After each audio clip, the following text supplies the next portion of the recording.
Hey Japanpreneurs, Josh here. Today I have 10 tips for new entrepreneurs in Japan.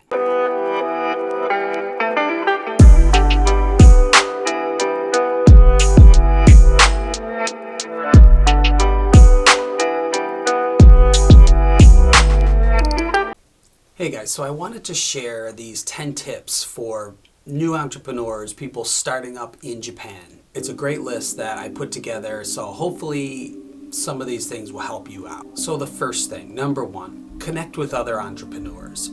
When you arrive, you need to find a mentor. And if you can't find a one-on-one mentor, then you should look into joining one of the many entrepreneur groups. There's digital marketing groups, there's small business groups, there's tech groups, all kinds of different entrepreneur groups, especially in Tokyo, but in other cities as well that are growing. And do as much as you can to learn from the people who already have boots on the ground, who have maybe already formed companies in Japan, and be a sponge. Learn as much as you can from them before jumping in. And maybe you'll realize that, this isn't the right spot for you, or you need to take your business plan in a different direction because something's been done. But the first thing to do is find a mentor. Tip number 2. Check out the website JETRO, Japan Exchange Trade Organization. The website alone is a wealth of knowledge and a great place to start. They have a number of upcoming events and meetings that could be scheduled one-on-one with you, or more like group meetings that you could join. That website really has their finger on the pulse of what events and conferences and summits and things like that are coming up that could really benefit you. Tip number 3, visit the Invest Japan Business Support Center, IBSC. This is a great center that sort of goes along with the last tip that I had of JETRO. This is both a service desk and a physical location within the JETRO organization. They can provide a working space for you for up to 3 months, and they are located in all of the main cities where JETRO is. So you have Tokyo, Yokohama, Nagoya, Osaka, Kobe, and Fukuoka. There you'll really be able to sit down and figure out, almost like a one-on-one meeting, to have a strategy, to work on a business plan and figure out some of the other aspects of starting up in Japan. Tip number 4, startup business help. The Japanese government has a service called the Tokyo One-Stop Business Establishment Center. And this is where bilingual people there can help you with the real details of getting your business started. It's a great place to go and get that initial one-on-one talk, but realize it is a governmental organization. So although they can help point you in the right direction, there are still a lot of middlemen. On one podcast I had, on podcast episode of Small Business Japan, I interviewed Miho Tanaka, who has a company that she set up to help entrepreneurs called Startup Japan. And she used to work there, so she knows the ins and outs of this organization, and she has created a service to streamline the process a lot better. She can directly show you which law firm might be necessary or what contracts need to be figured out.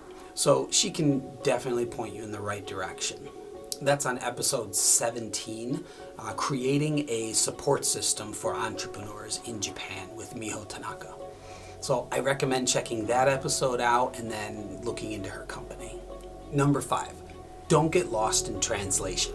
So studying the Japanese language, I think, is a necessity. I think you should make an effort to study the language. I found that through studying Japanese, you learn about the culture as well. The culture is so intertwined with the language. So by studying the language, you start to understand the nuances in the way people think.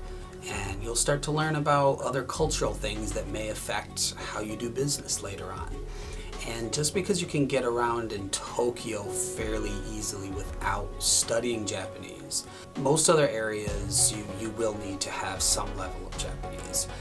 And more than that, if you're going to be trying to do business, minimally you should have a translator, or maybe you should hire on someone on your staff that can really handle the paperwork that's going to be necessary. So make sure you put the language as some type of priority in your plans. Number 6, find a local sales partner. You're new to Japan. Japanese business culture and culture in general is built on networks, and you do not have a network yet. So in order to be taken seriously, you need to find someone that already is familiar with the country and may have some ties or connections with business people or companies already in Japan. By partnering and working with someone, that is the quickest way for you to be able to introduce your product or service to Japanese people. This may be hiring on a head salesperson, or it could be in the form of looking for a co-founder or a manager, a country manager. Whatever level you want to take that partnership, you should keep that in your mind that you cannot do this alone, especially in a country like Japan. Tip number 7, embrace the bridge. Now, what I mean by bridge is you are a bridge to the outside world, to the international community, to your home country. So even though you get to know Japan and you get close to the culture, don't ever forget that you do have a unique angle and a unique perspective that Japanese people want to hear. So I encourage you to keep a bit of that international flair in your product or service. Tip number 8, make sure you are supplying a Japanese demand. So everyone's heard of the law of supply and demand, and you may have a product or service that is taken off and done phenomenal in other countries. But don't think that Japan is just another country to check the box off on for expansion. You really need to do your research to see if a similar product has even been tried in Japan. And if it's tried and unsuccessful, you need to understand why.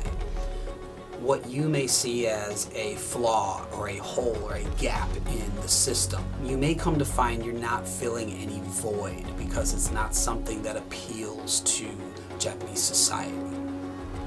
So make sure you do your research ahead of time before you launch a product.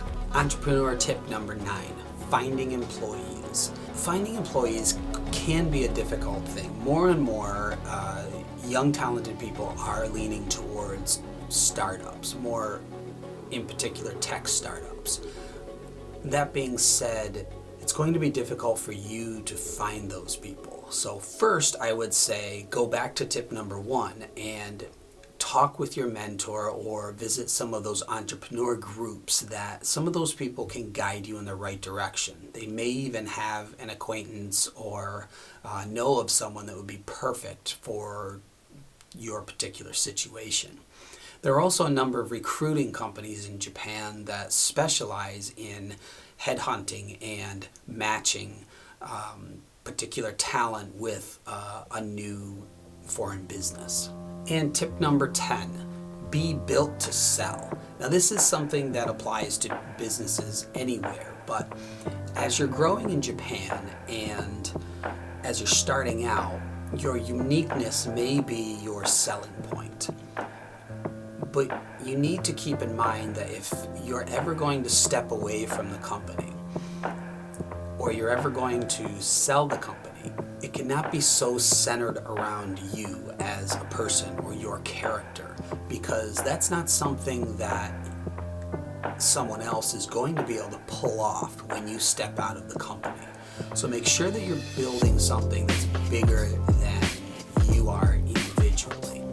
I hope these 10 tips for new entrepreneurs in Japan help you to find your path and create the business or product that would lead you to the lifestyle that you're looking for. I encourage you to check out all of the other videos that I have on this site. A lot of them are snippets and things from podcast interviews where I've talked with other phenomenal Japanpreneurs who are running their successful business in Japan, and they offer up a ton of tips and guidance and value that I know will be applicable to your situation as well. Also, if you'd like the full in-depth interviews and some of my deeper conversations and stories, check out the Small Business Japan podcast. Thanks, this is Josh, and I'll see you soon.